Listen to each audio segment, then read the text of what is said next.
지금 봐, 빵집 가고 영화 구경 가고 하면서 사람들의 눈을 다 따돌리지.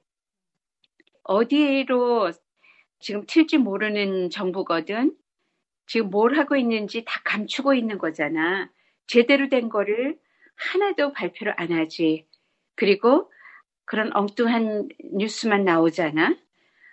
거기에서 사람들 관심을 흐트러뜨리고 또 문재인 대통령 앞에서 시위하는 거 그냥 내버려 두면서 그쪽에 또 신경 쓰이게 만들어서 그렇게 분산시키고 그러면서 다른 짓을 지금 분명히 하고 있는 거야. 그거는 아주 확실해. 그랬잖아. 벌써 문화유산에 대해 손대고 있는 거고 지금 뭐 검찰 청사 또 뭐 더 짓는다며? 쓸데없는 일을 벌이면서 돈 벌 궁리 다 하고 있는 거거든. 진짜 무엇에 대해서 국민들이 목소리를 높여야 하는지는 그건 딴전이고 지금 거기 봐봐. 민주당도 우상호 비대위원장 놓고서는 수박 갖고 싸우는데 사람들이 뭐가 진짜 문제인지를 모르는지 아니면 그렇게 그들도 쓸데없는 것으로 초점을 못 잡게 진짜 큰 문제가 뭔지를 모르게 그렇게 흐리는데 같이 작당을 하는 건지 지금 다 그렇게 걸려 들어가면 안 돼. 열린 공감도 그렇고 지금 모든 일 터지는 걸 가만히 들여다보면 몽땅 연막작전이야. 이건 분명해. 아주 큰 게 터지기 직전에 그런 모습이거든.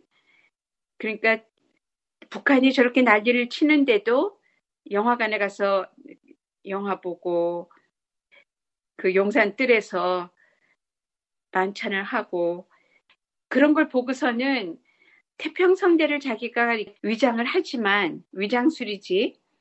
그래도 일은 지금 진행되고 있다. 뒤에서. 진짜 누가 그거를 쥐고 흔들고 있을까? 한동훈인가? 바보인 척하면서 한덕수인가? 김앤장인가? 누가 지금 어떤 도둑질을 어떻게 큰 판을 벌이고 뒤에서 움직이고 있는가가 이게 참 중요한 일이라고. 적재적소지. 윤석열로 보자면 적재적소에 사람들 검사들 다 앉혀놓고 일해라 해놓고는 자기는 지금 아주 태평성대처럼 놀고 있잖아. 그러면 그 자리에 적재적소에 들어간 사람들이 바로 하필이면 그쪽에 죄를 지은 사람들이 다 들어간 건 그거 너무 희한하다 그랬지. 그렇게 우연히도 그런 식으로 꼭 그런 쪽에 비리가 있는 사람을 또 그 자리에다 넣는 이유가 뭘까? 그 참 대담한 선택이다라고 생각을 했지. 자기네 것부터 지우고 거기에 더 큰 일이 있으니까 거기 들어가서 그동안 쌓은 그 기술로 뭐 해봐라. 다 자리에다 넣어준 거잖아. 네가 그쪽에서는 보니까 조금 베테랑인데 그러면 그쪽에 아예 들어가라. 이렇게 넣어준 거잖아. 그러니 송강호는 막 신이 났대 또 대통령하고 막 그러는 게 사람들한테 욕먹을 거야 이제 금방 또. 이렇게 사람들을 몰라 이제 손흥민처럼 그래도 손흥민을 사람들이 손흥민을 이용한 게 윤석열이라고 욕을 하겠지. 그렇지만 모르는 거잖아. 송강호도 괜히 욕먹을 그런 상황에 놓이면 안 되지. 모든 우리 국민들은 다 그런 욕먹을 자리에 놓이면 안 된다는 거야. 그런데 그런 사람들을 갖고 노는 거잖아. BTS 하려다가 안 되니까 이제 그런 식으로 야금야금 나라의 그런 스타들을 데리고 자기가 그런 사람들하고 같이 놀겠다고 김건희가 그걸 플랜을 그렇게 짰나 본데 그게 자기가 셀레브리티가 되는 길인 줄 아는 거지.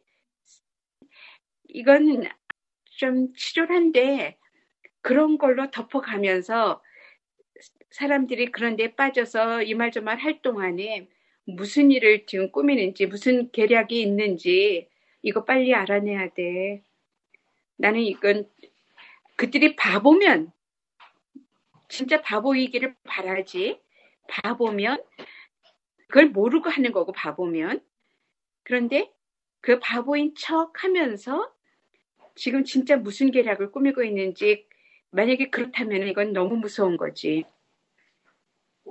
내가 문 대통령 앞에 지금 시위하는 걸 잠깐 보다가 울적해가지고 알러지 핑계대고 좀 찔끔거렸네. 왜냐하면 우리가 거기를 갔었던 곳이거든.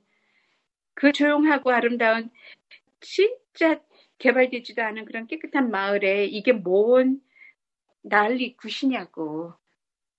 정말 못 봐주겠더라고. 뭐 사람의 탈을 쓰고 그런 짓 하는 누가 있다 그러더니 이런 걸 두고 말하는 거구나. 아기들이더라고. 아기 다툼을 하고 있더라고. 자기네 모습 창피해서 어떻게 보지 그들은? 그렇게 돈이 단가? 그런 모습 한번 찍히면 영원히 가는 건데 그거 기록에 남거든. 이런 걸 그대로 두고 보고 있는 문 대통령 지지했던 사람들은 도대체 뭐 하고 있는 거야? 한마디 끽소리도 못하고 이용할 때는 문파 친문 난리를 부리더니 아무도 아무것도 안 해. 그리고는 민주당에서 당파 싸움만 하고 있고, 민주당도 자기네들이 세웠던 대통령, 그렇게 열심히 일하고 간 대통령이 저러고 있는데 아무것도 안 하고 있잖아. 뭐들 하고 있는 거지? 다 이상하지? 서로 다들 몸살이고 있는 건가? 폭풍전야인가? 다들 뭔 일이, 큰 일이 벌어질, 무서운 일이 벌어질 것에 몸살이고 있는 건가? 죄도 없는 사람들을 무조건 집어넣을 수 있는 이상한 파워를 갖고 있는 무소불위의 검사가 지금 정권을 다 잡고 휘두르는, 대통령도 꼭두각시잖아. 그리고 저렇게 파티나 하고 놀고 먹고, 지금 국민들은 물가가 올라가지고 밀가루가 어떠니 이러고 있는데 빵집 가고 일부러, 완전히 일부러 그렇게 짠 것처럼. 그리고 브로커가 무슨 영화인지를 알기나 해. 자기네들이 지금 하고 있는 그런 나쁜 짓 고스란히 보여주는 건데 배우러 갔나? 제목만 봐도 브로커면 뭐야. 그들이 중개자들 이렇게 왔다 갔다 나쁜 짓 꾸미고 사리사욕 챙기는데 정부의 로비스트나 마찬가지지. 그거는 하나의 상징적인 내용이지. 그거는 사람들의, 그러니까 브로커라는 그 뜻이, 말 뜻이, 그 단어 뜻 자체가 자기네들 고발하는 영화인가 보러 갔냐 이거지.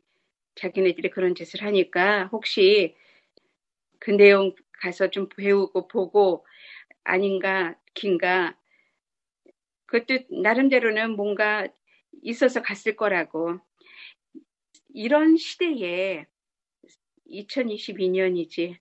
이런 시대에 전 세계적으로 독재가 고개를 싹 들고 별의별 짓을 다 하는 정치인들이 살판났다고 그렇게 하는 게, 내가 트럼프 때부터 소름이 끼치게 무서웠거든. 트럼프 지지자들이 선거 지고 나서 국회의사당 들어갔을 때 그 가슴 철렁 내려앉던 그것보다 지금 더 무서운 거야. 더 무서워. 왜냐하면 미국은 그래도 법이 살아있고 판사들이 힘을 가지고 있으니까 마지막에 대법관이 정의롭게 하니까 트럼프가 지금 아무것도 못하고 있잖아. 더 이상은. 근데 우리나라는 그런 자리에다가 다 윤석열 꼬붕인지 오히려 더 어깨들인지 그런 사람들 다 올려놨잖아. 완전 검사 깡패들이 다 자리 잡고 있잖아. 이게 우리나라 더 무서운 거지. 검사라는 말만 들어도 움찔하는 우리 이 대한민국 사람들, 그렇게 벌써 50년 넘게 거기에 길들여졌지. 무서워서 말만 들어도 우리 좀 조용히 하자, 어디 좀 두고 보자, 나서지 말아라, 이래도 이렇게 길들여진 국민이니까 그러고는 저런 나쁜 사람들 한테 우리가 뒤봐줄 테니까 가서 마음대로 떠들어 그래나 봐. 그럼 뭘 못하겠어. 나 정말 너무 무서운 거 있지. 그때 그 소름 끼치던, 그러니까 트럼프 지지자들이 미국의 국회의사당 차고 들어가서 그렇게 폭력을 휘두를 때 그때의 그 무서움이 지금 나한테 이렇게 엄습해 오는 거야. 막 가는 사람들이 무슨 짓을 할지 모르잖아. 그런 생각이 들어서 그런데 미국은 그래도 살아있는 법관들이 있어. 법이 아직 살아있다고. 근데 우리나라는 지금 법계부터 지금 다 장악을 하고 있잖아. 그걸 배운 거지. 아, 미국이 저걸 못하는 게 트럼프가 성공을 못한 이유는 법이구나. 거기에서 이제 딱 배우고는 내가 윤석열이 검찰총장 지냈다, 법계를 안다, 특수부 그런 거 다 해봤다. 그러니까 특수요원들 다 안다. 그래서 대통령으로 세워놓고 지금 뭔 일을 벌이고 있는 거잖아. 거기에서 배운 걸 가지고 판을 짰지. 그래서 윤석열도 꼭두각 실지 모른다. 김건희가 정말 걱정스럽다. 뭔 짓을 또 하는지.